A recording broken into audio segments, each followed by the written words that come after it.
Hey guys, Sledge here. Welcome to another installment of videos Floomp wishes he thought of first. In a previous episode of this series, we covered the most exclusive player titles. Well, today I'm going to take you on a unique journey to explore the rarest item in Rocket League. Now, a lot of times when people think of rare or expensive items, they think of the alpha items. These were only attainable by playing in the alpha and inviting people to it. Thus, they're rare and could go for thousands of keys. But there is an item more exclusive than the alpha boost or alpha wheels. What I'm talking about is the White Hat. There are far less White Hats in circulation compared to alpha items, and there was a time when people would trade multiple alpha items just to get one White Hat. Currently, prices are a little lower for White Hat these days, with them comparable to an alpha wheel. But I would say that's partly because people just don't know about this unique topper. Now you may be wondering, how can you make a whole video about one item? Well, the fact that makes the White Hat so interesting isn't just because it's so rare. The most notable part of the White Hat is that there is a unique story behind each one. And today, I'm going to tell you some of those stories. The White Hat is not a secret item. They actually mention it right on the Rocket League website.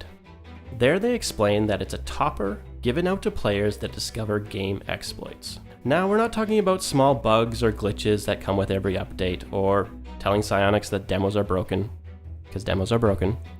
To earn a White Hat, you actually have to find and reliably reproduce game-breaking bugs and security exploits.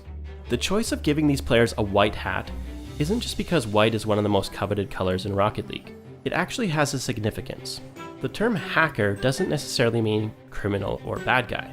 There's a differentiation that's often used referring to someone as a black hat, a white hat, or a gray hat hacker. Black hat hackers are obviously the bad guys. They're in it for financial gain, they're trying to steal or even destroy information. Gray hat hackers, they get into a system without the owner's permission, but if they find something, they'll often report it, hoping to get paid. And finally, our white hat hackers. These are the ethical hackers, the good guys, the ones that report something so it can get fixed. For this video, I wanted to highlight the most interesting exploits that have earned someone a White Hat. Now, it's true, some of the recipients have told their stories on Reddit, but I felt like more in-depth research was needed in order to find the best stories. To get to that info, I needed to find some actual White Hat owners. So the next chapter in the stories of the White Hat is actually about me, the tale of how I joined the White Hat Mafia. The origin of this video actually begins with a Twitter message from a player named Marco. He messaged me to tell me about his friend Stig, who had recently purchased a White Hat and thought that it might be a good topic for a video. Stig told me he could probably put me in contact with other White Hat owners. That's when I learned that most of the people that have earned or own a White Hat actually keep contact with each other. A plan was made to introduce me to more White Hat owners. A secret meeting. Following Stig's directions, I drove to the location and waited. Soon I was met by two White Hats, who told me I had to go the rest of the way blindfolded. Now, I don't know what direction we went or even how long we drove, but obviously I didn't drive fast enough for their liking. That was embarrassing. When the blindfold came off, I was surrounded by White Hats. I'd made it. It almost seemed too easy, like it could be a trap or something. I actually half expected their leader to appear, revealing himself to be Floomp. Well. You finally made it, Sledge. Welcome to my video, bitch. But that's not what happened. Unfortunately, I can't show you much of what did go down. There was a strange initiation, followed by lots of questions, both from me and them. It turned out they were a small part of a bigger organization. The mythical White Hat Discord server was a real place, but the rules for it were short and simple. If you don't have a White Hat, you don't get in. Now, even though many of the members were excited about my video, not all were in agreement, and there wasn't going to be an exception for me to get in. But these 7 put their heads together and helped me come up with a plan. To get me into the White Hat Discord, we had to think like a hacker. We needed to find a loophole. The simple answer was to follow the rules. It was decided. Someone would sell me their White Hat. Right, so which one of you guys have in-house financing?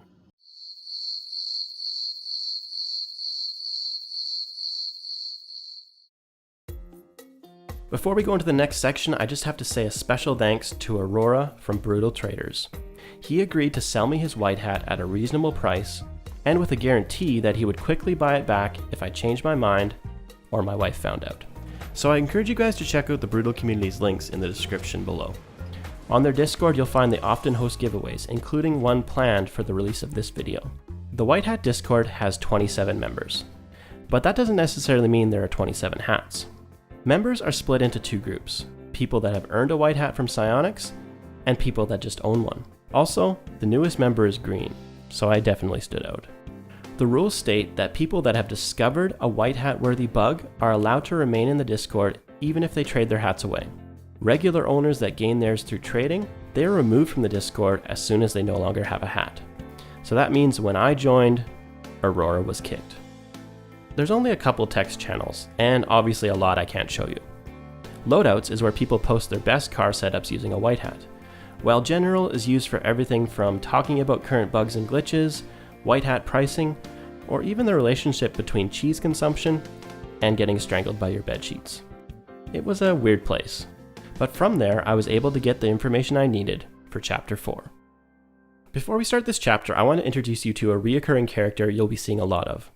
Durkind is the community manager. You might have seen him post on Twitter or Reddit before.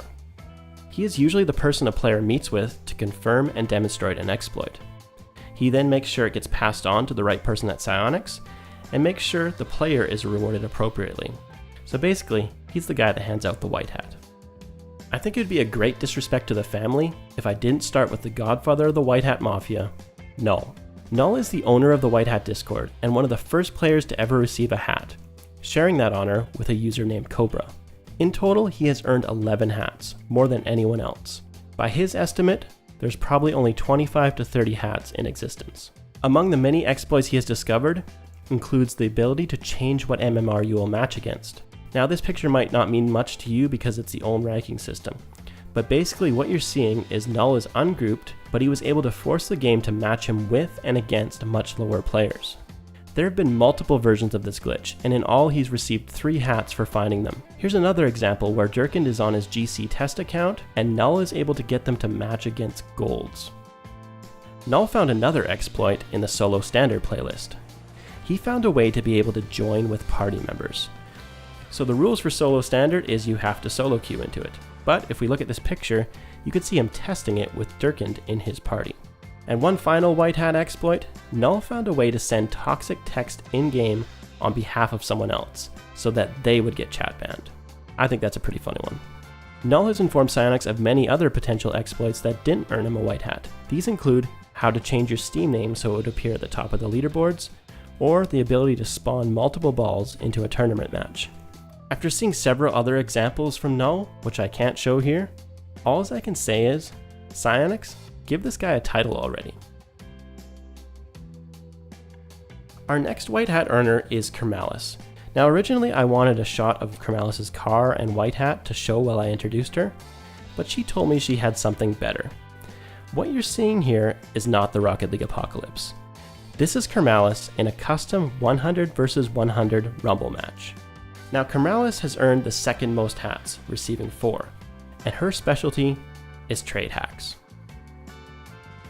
In our first example, Kermalis was able to change the rarity of an item, making these alchemists black market wheels. But on top of that, she was able to trade these altered items. As you can see here, she trades 2 black market wheels and a fake black market topper to Durkind. The fact that the trade will go through makes this glitch a dangerous exploit that could be used to scam someone. The fix for this was later mentioned in the patch notes. A second trade glitch actually earned more than 1 white hat, as Kermalis worked with another user named Barbo6. This trick involved changing the ID of an item to a more expensive one, putting it in the trade window, and scamming someone. In this example, you see Kermalis is on the left offering a little bow on her screen. But on the right, for Barbo6, it looks like he's getting a white hat.